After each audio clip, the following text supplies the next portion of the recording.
And I made inferences that, yes, 9/11 was an inside job, 7/7 was an inside job, there was media control, and the wars in Iraq and Afghanistan are unjustified and morally wrong, and they're for the purposes of furthering the New World Order satanic agenda. And, of course, that didn't go down well, but it was a report that didn't pull any punches, and I simply said, look, I cannot go against conscience. The Ninth Commandment, I'm a Christian, the Ninth Commandment says, thou shalt not bear false witness. And I think that my assessment was that this wasn't done, as Tony Blair blurted out, 7/7 wasn't done in the name of Islam. This was done to blame Islam by Tony Blair, and I wasn't going to be a false witness and do anything that would perpetuate, countenance the perpetuation of that lie. So I stood firm. I went on annual leave for 3 weeks while management decided what on earth to do with this. They held some conferences in my absence. I was very quickly told that there would be a hearing, that I wouldn't be in the office ever again. So I appeared at the hearing on the 2nd of September. They asked me, had I changed my opinion on any of this? I hadn't. In fact, my opinions, in a time off, I'd researched even more, and my opinions had become stronger. So I was utterly convinced now, no doubt whatsoever, that it was right to make the stand. They felt that my beliefs were incompatible with their role. In some respect, I agree with them in the context that... Tony, stay there. Could I just... yeah, that was a short segment, long 18-minute segment coming up with the chief terror threat analyst who was fired over this. Stay with us. Ladies and gentlemen, it has been the naivete of the public in the West that has allowed unspeakable corruption to take deep, deep root into every sector of our society. Only facing the hard facts gives us any chance to turn the tide and then ultimately reverse what's happened to our civilization. Corruption either gets worse or it gets better. It doesn't stand in one place. And right now it was slowing because of an awakening. Now the system is steamrollering. They are releasing every trick in the book to overwhelm us right now using psychological warfare principles. We are being bum rushed right now. We are under a full, no-holds-bar, 100% commitment assault. They're getting ready for even bigger wars, false flags. You can see all the preparatory brainwashing going on. Now's the time to pray, but also take action. Now, we're going to go back to our guest here in just a moment. If you go to the Drudge Report, drudgereport.com, we've also got this stuff up at Infowars.com and PrisonPlanet.com, but nobody knows how to present the idiocy of the establishment like Matt Drudge. And... Joseph Curl and all the other great folks over there at drudgereport.com. Bernanke, gold, not money. It's actually a video clip. I didn't know what Deb was talking about earlier because I hadn't seen this. I just saw it during the break. We're going to be playing that next hour, and I got some guests in studio where Ron Paul talks about dollar devaluation and how QE3 is going to cause more inflation, and Bernanke says there's no inflation. It's like saying the sky isn't blue or the sun doesn't come up in the morning. And Bernanke goes on and tells Paul, gold is not money. Federal Reserve notes are money. And then if you scroll down on Drudge, he's got Bernanke announcing that they may launch QE3, which is Weimar Republic-style inflation. Meanwhile, the depression's so bad, there's copper thieves running around robbing. Crime is exploding, but the government says everything is wonderful. We're going back to our valiant guest to break down his view of 9/11 and 7/7 from a criminologist and statistician's expert of view and what evidence showed him that these were blaring inside jobs. Gee, I think the hijackers trained at U.S. bases admitted, but nobody investigates that. I think that might be a little place to start, but we're going to talk to him here in just a moment. Tony Farrell served as the Yorkshire Police 12 years as their chief intelligence analyst for future terror threats.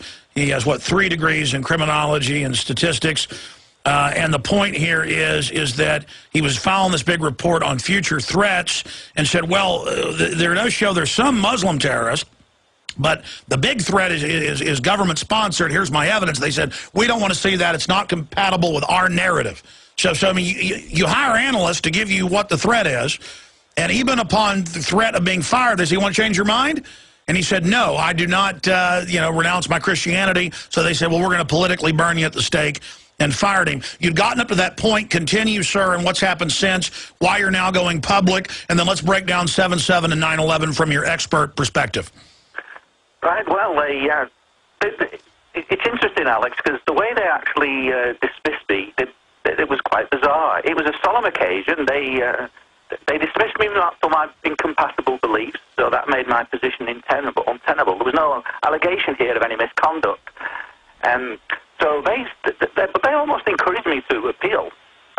So in one sense, they said, look, there's an appeals process to the Police Authority Appeals Committee. That's not the Chief Constable, that's the politicians and independent members of the Police Authority. That will be in front of a panel.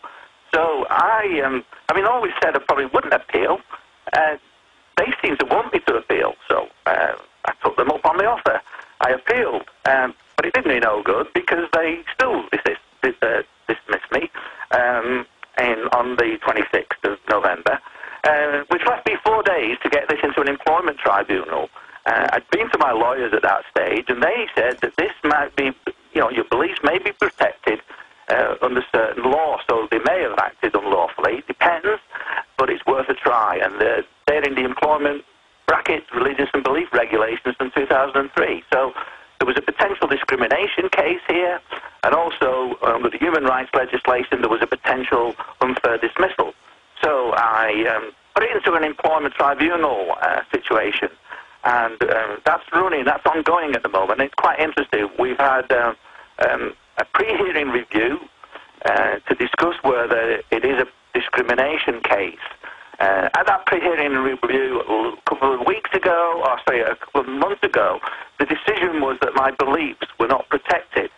But there isn't a grounds for appeal. In any case, I can go forward on an unfair dismissal, and there's a three-day hearing set aside for I believe it's the 7th, 8th, and 9th of September, a substantive hearing.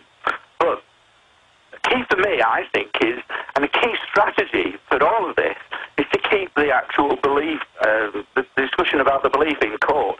So I fully intend, if I can, to launch an appeal. My barrister thinks that there are grounds for appeal here, so we can mount a legal challenge in court, which will be an interim hearing. But again, that will keep on the agenda the issues of my beliefs about the notion of false flag, in terms of and the satanic New World Order, in terms of a religious belief and a philosophical belief. Well, first off, sir, just to add here, this is modern heresy for you to get fired when you're hired to analyze what groups are really behind the terrorism and try to track where the future threats are coming from. I mean, here in the U.S., we have Fast and Furious, where for 2 years, the Attorney General directed the FBI, DEA, and ATF to ship high-powered weapons into Mexico to then blame it on the Second Amendment. And even though this has all come out, they've now come out with the anti-gun moves using the event that they are admitted to have triggered. So they're going on like nothing happened. But so it's not heresy to know that governments have staged events against their own people as a pretext to get control. That is in the Encyclopedia Britannica. That is a known fact. We have WikiLeaks 3 years ago releasing Army manuals in the U.S. where they train Army captains and special ops how to stage a false flag. If you're in a third world area and overwhelmed, stage a massacre and then blame it on the enemy. That'll force multiply the people to help you. And the argument here is an ancient 3,000-year-old Persian gambit, of course, in chess to sacrifice a pawn or another piece in an opening move to make your enemy miscalculate and draw them in, a sacrifice. That's why the military does this, because they say, well, if we send in 100 troops, that'll draw the enemy out. The 100 troops will be killed, but then we'll see the enemy's strength. We can then cut them off at a pincer, saving 10,000 troops. It's a cold-blooded calculation, so that's why they do this. They see Islam as a threat. They want to take over the oil and resources. They want to invade these countries, so of course they're going to stage some events. They call it a justifiable sacrifice. That's the sick mindset. But to say we're conspiracy theorists or we're crazy because we know governments admittedly do this, it doesn't hold water. That's right, Alex. And in times, you mentioned George Orwell there, and in times of universal deceit, telling the truth becomes a revolutionary act, I'm afraid. It does. So continuing now, you're challenging all of this, but what about the fact that you're an analyst and they're not letting you give your terror threat prognosis? That also sounds like a national security issue, that they're not letting you get your report out about who the terrorists are. Well, that's right. I offered to provide them a comprehensive report, not just this strategic threat assessment matrix was rather crude and simplistic, and I believe it's gimmicky. It's a distraction, Alex. And I'm afraid that I think all the principal intelligence analysts in each of the 43 police forces in England and Wales, it's they that want sacking. If they don't stand up and say this is no good, it's a massive distraction from actually doing intelligence analysis. And I'm afraid, Alex, intelligence analyst isn't. If you're an intelligence analyst, you're not a spin doctor.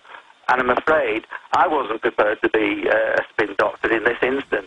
And I just wish that others would stand up and look outside now. And I hope by doing this that other analysts news will break to other analysts that they've got to do this. And we have to have a pure role and tell it as it is without causing fear or favour.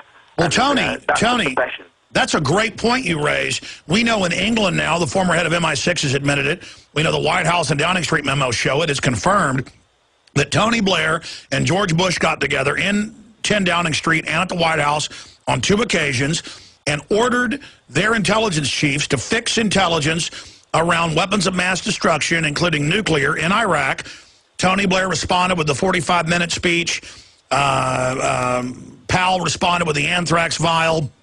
And they did all of this, and now we know they went in to MI6 and to the CIA and ordered the analysts to issue false reports. Both countries' analysts, including Dr. David Kelly, refused, and so, of course, they killed Kelly. And now we know that they created the Office of Special Plans, fake analysts, to create fake reports. So this is a major scandal. That they're telling you to basically fix intelligence analysis for them. I think that's even bigger than, quote, them saying, we're going after you for your beliefs. Or, I mean, do you see where I'm going with this? Absolutely. And I wasn't going to bow down to their sacred cows. I wasn't going to bow down to their Caesar, because I serve something greater than that, and that's my God. And my conscience simply wouldn't allow me to go along with this monstrous lie, and I just couldn't do it. And that's what led me to get the sack. And I'm afraid if they're actually exerting that kind of pressure on other analysts, well, if they want to be have a conscience, then they're going to have to get the sack, unless this is blown up. And I feel as though there's a chink here in the armour, Alex. I think the British police force, they can be put under pressure here if we can just get this publicised more. And, it takes one. I've done it. Other police, there's good people in the police service. And, they could start to come out now. And that's what I really do hope will happen. Well, they better, because the corrupt banks that run England and the U.S. and Europe are going to continue to stage terror attacks if we don't. Now continuing here, looking at 7/7, looking at 9/11, look at Sybil Edmonds. She's an FBI translator, translating NSA communiques. She testifies in the 9/11 Commission in closed doors that she heard the leaders of al-Qaeda on the phone with the CIA being directed in the year leading up to the day of 9/11 in sex slaves, weapons, drugs, laundered cash. Of course, we know al-Qaeda was created by our own government, so that makes sense. And she tries to bring that to her supervisors and is told to shut up. So there's not an analyst. There's somebody listening to all of this going on, and there's hundreds and hundreds of other people who have seen and witnessed the same thing. Let's look at 7/7 first. Of course, the 7/7 bombings in London, for those that don't remember, used to sell the Iraq War and more. Break down the big blaring issues with that, sir.